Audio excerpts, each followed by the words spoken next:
What's happening inside your body? Have you ever wondered how little we know about our bodies?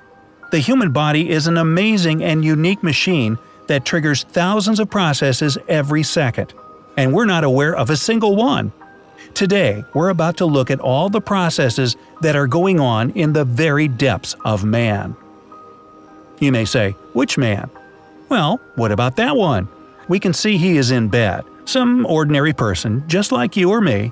It's 8 a.m., and I guess he is going to wake up soon, so it's better we hurry. What is the easiest way to get in? The nose, of course. Wow, it's really dark in here. And we see a vast forest around. As you can guess, it's nose hair. This hair catches all the dirt, viruses, and toxins until he blows them or sneezes them out. An interesting fact: people who live in cities have more hair in their noses than those who live in the countryside, and it's thicker and stiffer. It's a vital air filter for the human body, so we have to try really hard to break through them. Hurry up! We don't want to be sneezed out. Jump! And whee! We're falling down the nasopharynx. Wait a second. What's that strange sound? Can you hear it? It's coming from somewhere near the mouth. We better stop there and check this out. Aha! He's just gnashing his teeth. 8 to 30% of people around the world gnash their teeth while sleeping. It's called bruxism. Compressing the jawbones is an evolutionary instinct of Homo sapiens, who use their teeth as a weapon against predators. These days, people clench their teeth while sleeping as a reaction to negative emotions, such as fear, anger, or disappointment. Well, I hope this guy isn't depressed or something. And don't worry about those tiny things you see. They're just bacteria. There are about 40,000 bacteria in the human mouth, and most of them aren't harmful.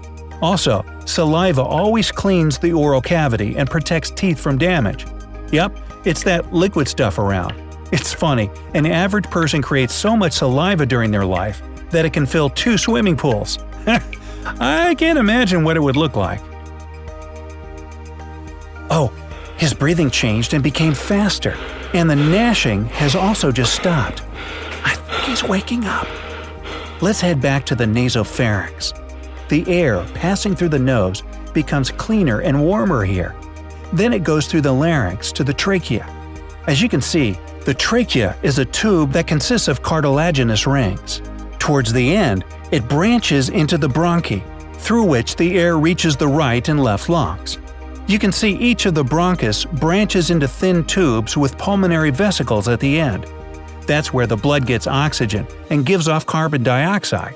By the way, an adult person performs around 23,000 inhalations and exhalations a day. Impressive, huh? Oops, it seems we've been detected. He's going to sneeze. See how the lungs just filled up with air? When sneezing, the speed of airflow reaches 60 miles per hour. So we better get out of here before we fly out like a rocket from his mouth. Let's jump into the capillaries and give the circulatory system a little visit. The circulatory system is a long labyrinth entwining the entire human body. The total length of all the blood vessels is about 62,000 miles, or 100,000 kilometers. This is twice as long as the length of the equator. Can you imagine? The blood filled with oxygen is heading to the left side of the heart through the pulmonary vein. Then, the heart pumps it to the other parts of the body to provide oxygen to the muscles. Did you know that our heart pumps around 182 million liters of blood during our lifetime? It pumps blood at such pressure that it could raise blood up to the 4th floor of a building. And it is very small, just about the size of your fist. Oh, his heart started beating much faster. What happened? Let's go a bit higher and see what he's doing. I can see the bathroom, his kitchen, the bathroom again. Seems like he's in a hurry.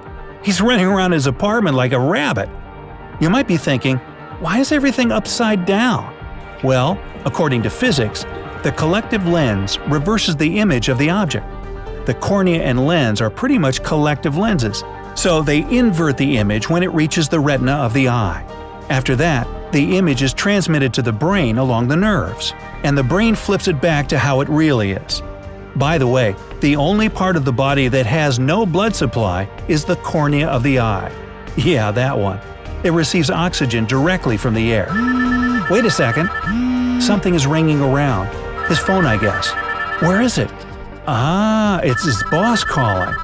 You believe that you are special. His eyes are expanding now, and pupils are dilating. It seems he's nervous and scared. Also, the more the brain works, the larger the pupils become. He's probably trying hard to come up with something to tell his boss. Let's hurry to the ears. I want to hear what is going to happen. Uh-oh, it seems his boss has gone wild. Well, it's already 9 a.m., and this guy is still at home. You can hear how loud the boss is screaming and see how the eardrum is vibrating. The ear is a unique human device. There isn't any other mechanism that responds to the smallest changes in air pressure with such striking accuracy. It transforms the vibrational motion of the sound wave into a certain sensation, which our brain perceives as sound. Speaking about the brain, let's pay it a visit as well. 100,000 chemical reactions occur in our brain every single second. Every second! It's simply amazing, isn't it? As we can see, Wernicke's area and Broca's area are active right now. Both of them are located in the left hemisphere of the brain and participate in the speech function. Wernicke's area is responsible for understanding speech, and Broca's area is responsible for reproducing speech. Also, it controls the muscles of the face, tongue, and throat. I guess the guy's explaining why he is late to his boss. Wait a second. Something else is happening. Why is he shaking? Oh man, no! He's choking! Didn't he learn that he's not supposed to eat while talking? Let's get to the nasopharynx quickly. Maybe we can help him in some way. When a person swallows, the larynx usually closes in order to prevent food from getting into the respiratory tract. But while talking, the larynx might remain open.